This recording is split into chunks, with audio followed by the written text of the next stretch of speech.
Hey guys, this is Sebastian and welcome to another segment of Building Your Wealth in Under 5 Minutes. Today we're going to be talking about how you should be going about knocking out all that credit card debt. The average American has over $38,000 in credit card debt. No! God, please, no! No! So we're going to be talking about that today. Now, before we go ahead and get started, please don't forget, subscribe, comment, share, grab this video. If you know anyone that has credit card debt or has debt, grab this video, send it to them. Make sure that they're getting the content. Again, the more knowledge we have, the better decisions we can be making with our money. Let's go ahead and get started.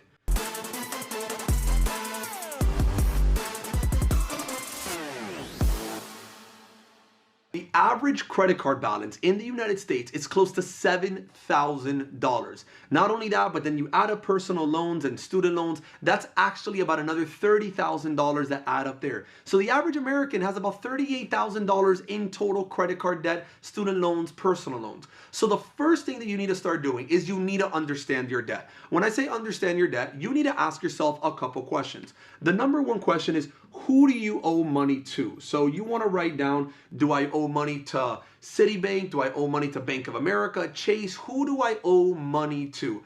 After you know that, then you have to ask yourself is, how much do I owe them, right? So do I owe them $10,000 in credit cards, $5,000? Do I have a $20,000 car loan? There's an entire video that explains how car loans work and how to figure out if they're the right decision for you. Then after you know how much you owe them, then you have to ask yourself is, what is the interest rate that you are paying them every single month, every single year? Are they charging you 7%, 10%? Credit cards or something's charging 20 and even 30%. So those are the main things that you want to look at. Once you've actually written all this down, this is the first thing that you want to figure out, which is pretty much understanding your debt. The second thing that you need to do is you need to figure out how much money you're spending over the last 30 days. So what does that mean? I want you to sit down and go through all of your accounts, go through all of your expenses, and I want you to figure out how much money have you spent in the last 30 days. Now, the reason this is really important is because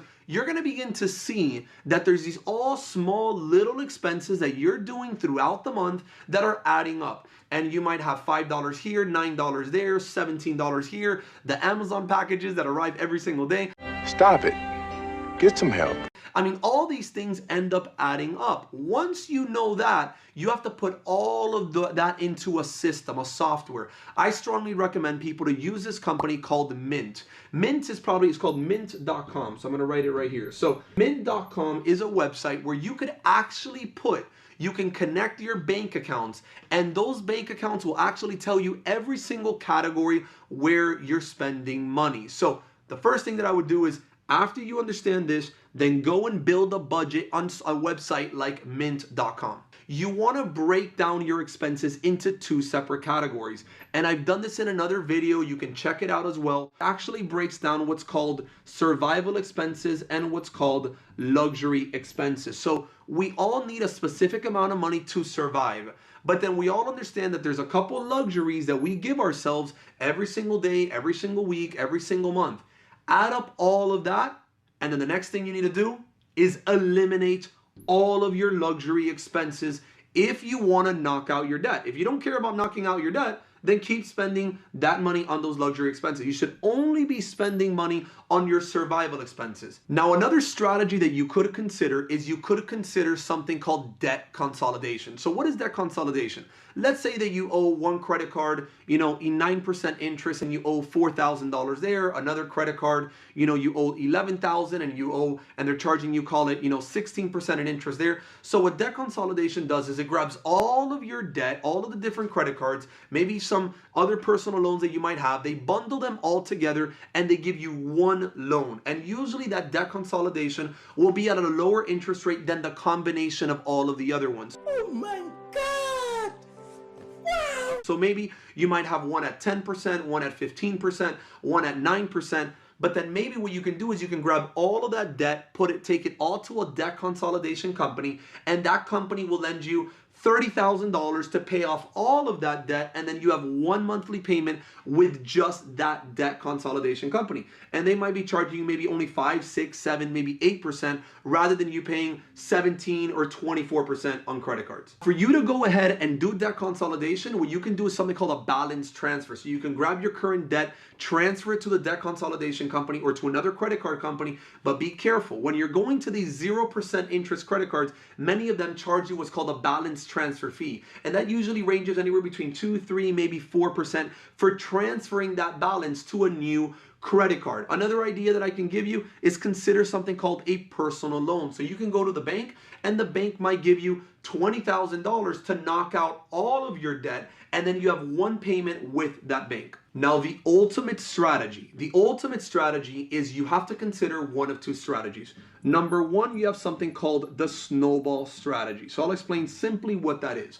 The snowball strategy is when you go off and pay off the smallest balances first. So let's say that you had 6 different credit cards, one with $4,000, one with $9,000, one with $15,000, and you go off by paying off the smallest credit card debts first. Now, why does that kind of work? Because it makes you feel like you're knocking out each debt individually. So maybe your debt that you only owe $1,000 on, get rid of that one first. Now, this isn't the most effective way of paying off your debt.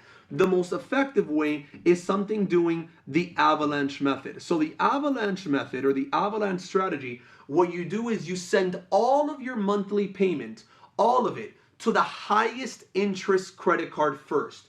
Once you pay that highest interest credit card first, then you start moving into the next highest interest credit card next after that, and then you slowly begin to knock them all out.